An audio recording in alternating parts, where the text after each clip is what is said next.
का साथ हमें और जोरदार तरीके से मिला है।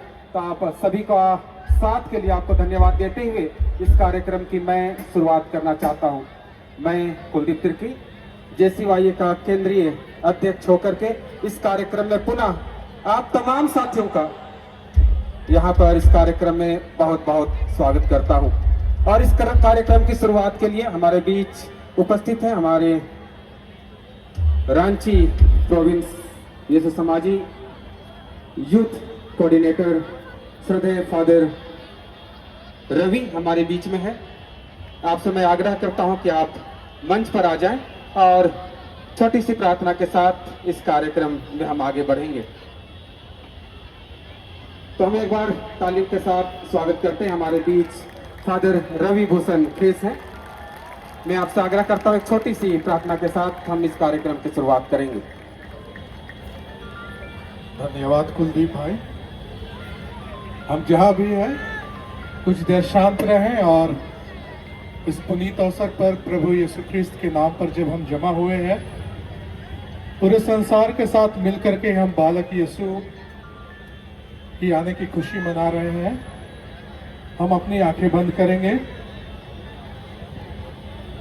हे सर्वशक्तिमान पिता परमेश्वर, तूने हम सबों को इतना प्यार किया कि तूने अपने इकलौते पुत्र को हमारे लिए भेज दिया।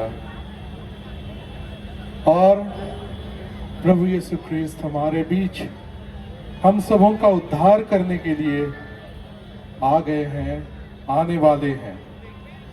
आज ऑल चर्चेस कमिटी मिलकर के जब कार्निवल मना रहे हैं, JCYA जितने भी कमेटी के सदस्य हैं, जिनके अथक प्रयास से यह संभव हो पाया है। हमारी यात्रा लोयला मैदान से शुरू हुई थी और यहाँ अंत हुआ है। हम सबों ने प्रभु यीशु ख्रिस्त के जन्म पर्व का त्योहार मनाया है।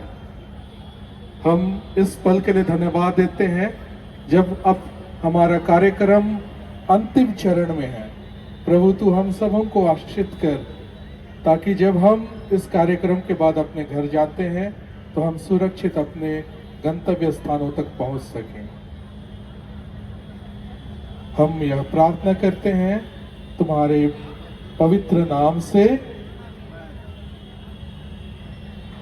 बहुत बहुत धन्यवाद फादर जी।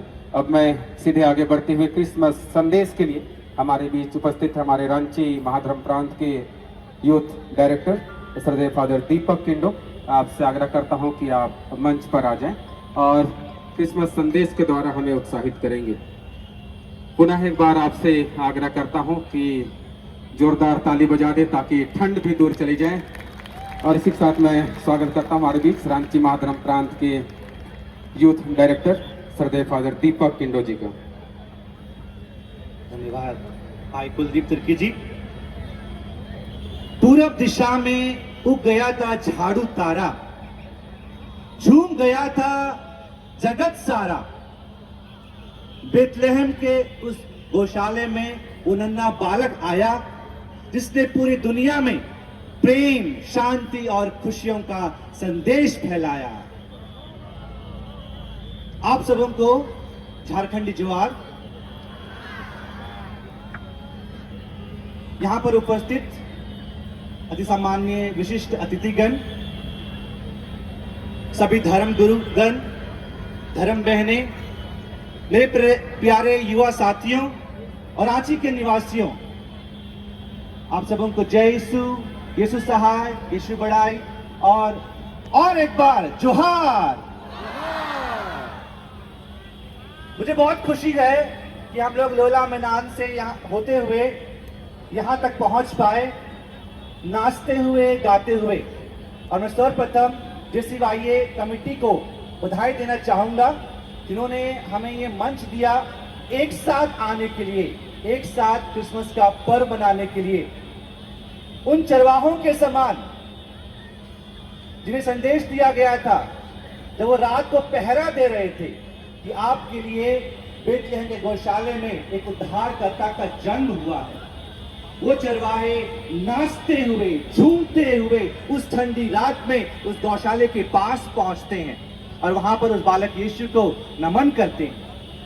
आज हम धन्यवाद देते हैं हमारे इन संगीतकारों के लिए और इन गायकों के लिए जिन्होंने इतने सुंदर गीत गाए और हम भी नाचते हुए गाते हुए यहाँ तक पहुंच पाए हैं। एक बार प्रभु यीशु क्रिस्त के नाम पर हम जोश नारा लगाते हुए बोलेंगे, प्रभु यीशु मसीह की, बालक यीशु मसीह की, राजाओं के राजा की, हमारे शांति राजकुमार की। जब हम यहाँ पहुंच चुके हैं, हमने अपना बहुमूल्य समय निकाला है। मैं धन्यवाद देना चाहूंगा यहाँ पर उपस्थित हर एक जन को जिन्होंने अपना बहुमूल्य समय निकाला और यहाँ पर जमा हो पाए हैं। हम जब क्रिसमस पर्व मनाते हैं, हम देखते हैं उस समय में सांता क्लॉस जो दुकानों में लगाए जाते हैं या घूमते हैं हमारे बीच में, उनके पोशाक पहन के कुछ लोग, तो हम लोग सोचते हैं क्रिसमस का केंद्र बिंदु सांता क्लॉस है। नहीं, क्रिसमस का केंद्र बिंदु प्रभु यीशु क्रिस्त है। हम चरनी को जब देखते हैं, उस चरनी में हम पाते हैं जगह जगह में चरनियां बनाई जाती हैं। हम चरनी को जब देखते हैं, उस तारे को देखते हुए वो तीन राजा उस चरनी तक पहुंच पाते हैं। तारा मतलब नक्षत्र वहां उपस्थित है। स्वर्गदूत वहां पर पहला कैरल गा रहे थे। स्वर्ग से भी लोग वहां पर उपस्थित हैं। उस चरनी में एक पुरुष, एक स्त्री, एक माँ और एक पिता उपस्थित हैं, यूसुफ और मरियम के रूप में। उस चरनी में राजा उपस्थित हैं, धनी राजा उपस्थित हैं। उस चरनी में गरीब चरवाहे उपस्थित हैं। उस चरनी में पशु, बकरी, जानवर उपस्थित हैं। मतलब ये पूरा का पूरा ब्रह्मांड उस चरनी में समा गया है। प्रभु का वचन बताता है हमें बाइबल में, यूहन्ना के सुसमाचार में अध्याय 17 पद संख्या 21 में, मैं सबों को एक करने के लिए आया हूं। मेरे पीछे दोहराएंगे और बोलेंगे, मैं सबों को एक करने आया हूं। मैं सबों को एक करने आया हूं। जी हाँ मेरे प्यारे युवा दोस्तों, प्यारे साथियों, हम लोग अलग अलग धर्म से हो सकते हैं, अलग अलग जाति से हो सकते हैं, अलग अलग इलाके से हो सकते हैं, पर प्रभु का बेटा हम सबों को एक करने के लिए आया था। पर हम देखते हैं, तालियां बजा दीजिए आप लोग।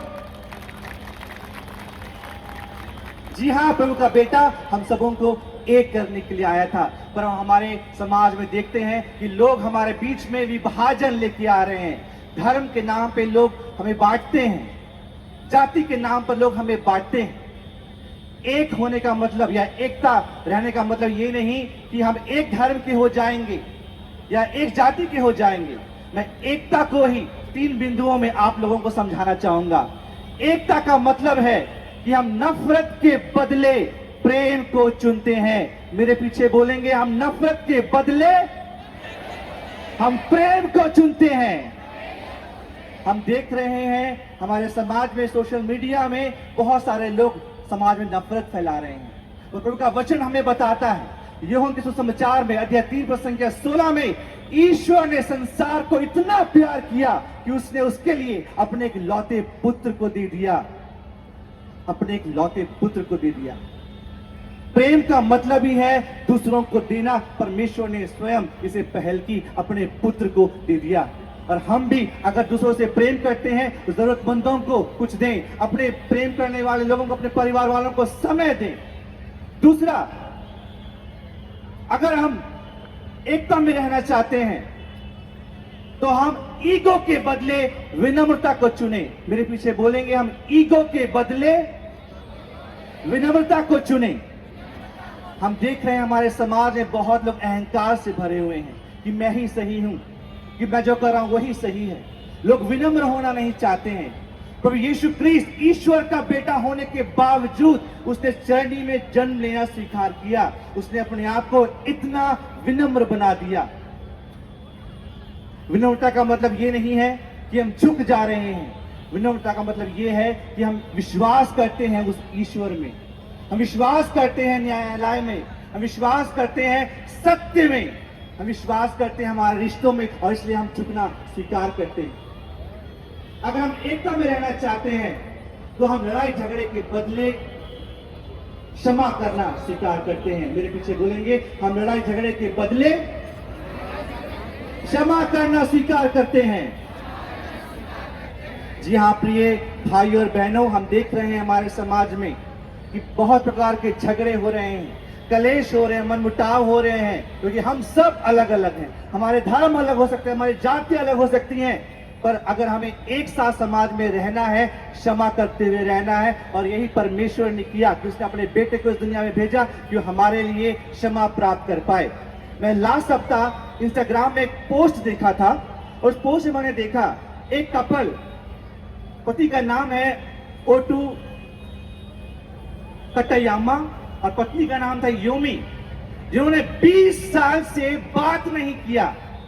क्या आप विश्वास कर सकते हैं, पति और पत्नी ने 20 साल से बात नहीं किया, 2 दशक से बात नहीं किया, लेकिन फिर भी वो लोग साथ में रह रहे थे, साथ में उन्होंने अपने बच्चों को पाला था, पोसा था, बड़ा किया था। लेकिन 20 साल के बाद जब उनको बच्चों का एहसास हुआ कि हमारे माता पिता क्यों बात नहीं कर रहे हैं, तो उन्होंने एक टीवी चैनल का सहारा लिया और जहां पर वो पहली बार मिले थे वहां पर उनको मिलने के लिए प्रेरित किया। और वहां पर पति ये करार करता है अपनी पत्नी से, चूंकि तुम बच्चों पर ध्यान दे रही थी, मुझ पर ध्यान नहीं दे रही थी, मैंने तुमसे बात करना बंद कर दिया। या आप गूगल में भी खोज सकते हैं, 20 साल तक इन्होंने बात नहीं किया।